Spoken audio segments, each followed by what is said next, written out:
wanna be on top. You know that we don't stop. And when you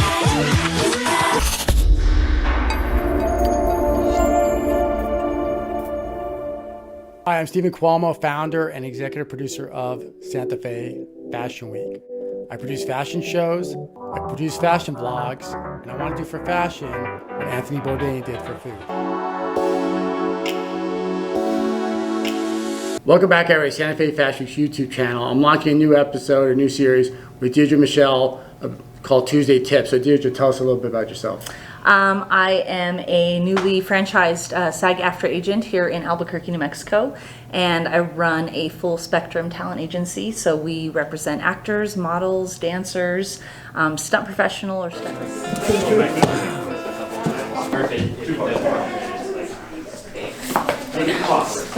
Not X, not what you're Y. You make a Y, you get shot, and then get shot in the face. And we also have a voiceover division that we're launching, and also specialty. So we represent all spectrums of the industry. It's amazing. And you actually have a background in dance. I do. I've been dancing. I've been in the industry for 34 years. I've had, some worldwide amazing experiences with some of the biggest artists in the world, and it kind of prepped me for this next step, this next venture of, like, as a performer, experiencing life, on that end, and then transitioning over to representing the performers, and really as a performer knowing what I would want out of an agent, and now trying to deliver that. Well, that brings up a valid point, because also as an agent, but also what it's like to go to an audition. Oh gosh, auditions. Yeah. Well, and now, hopefully auditions are going to start picking back up. I think acting auditions are going to stay virtual. It's just the way it's going to happen. But, honestly, it's better because now we can audition for things in California or in Georgia without our actors having to be there. So really, it's kind of a benefit. My dancers, my poor dancers, they're just waiting, because it is hard. They're dancing full out in their living room to send a tape in for the next Nicki Minaj video or whatever.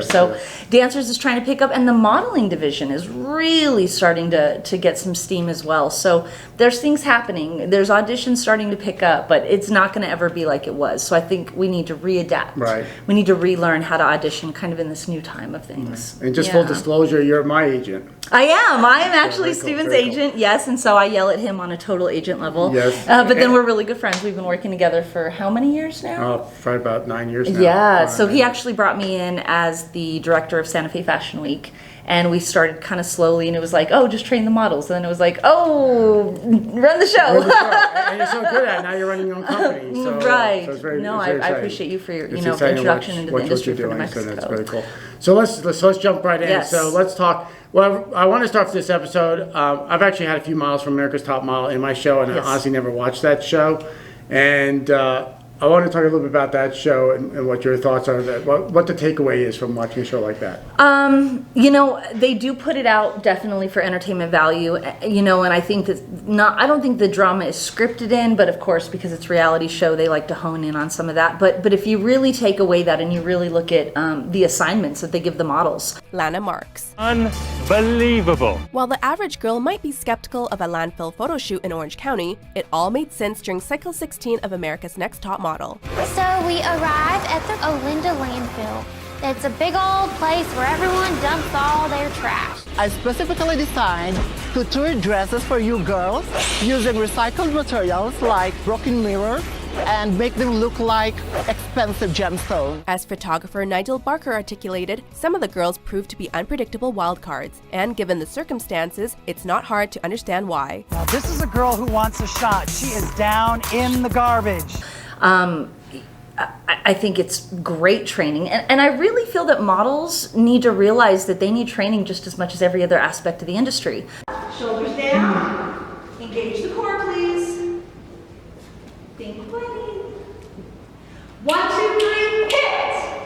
Beautiful, up with the spirit. 1, 2, 3, switch. You can't expect to be a great actor without taking acting classes, a dancer without being in dance classes. So for models, I think that they don't realize that you have to train. You have to do these exercises and these things that are going to actually prepare you for auditions and for bookouts.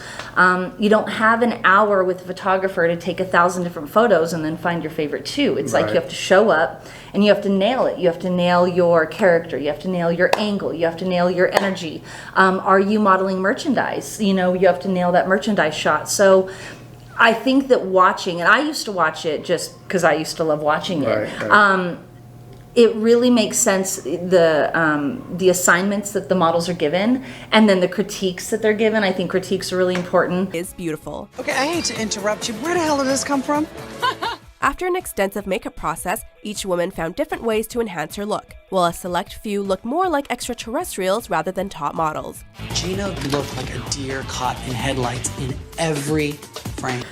When I first started working with models here in New Mexico, that was really big for me, is I would run runway classes or print classes, and then, or I would send out an assignment saying, send me photos, and I would critique where their neck was, or their shoulder, or their look, or their eyes, or their character. So I think that America's Next Top Model is obviously a great base. And really, even though it sounds very cliche, models should be watching religiously America's Next Top Model, because, I mean, it's entertaining, yes, but if you really sit and listen to the critiques that they're given by these professional models, photographers, directors, and then apply it to yourself. And I think that also models need to realize when you're watching something, don't just watch it for the entertainment value, but apply those corrections to yourself. You know, I mean, I think it's brilliant. I really do. Very cool. Yeah. Well, thank you for watching our first episode, and stay tuned for our second episode of Tip Tuesdays with Deidre. Tip Tuesdays. Tip Tuesdays. Hey. Hey.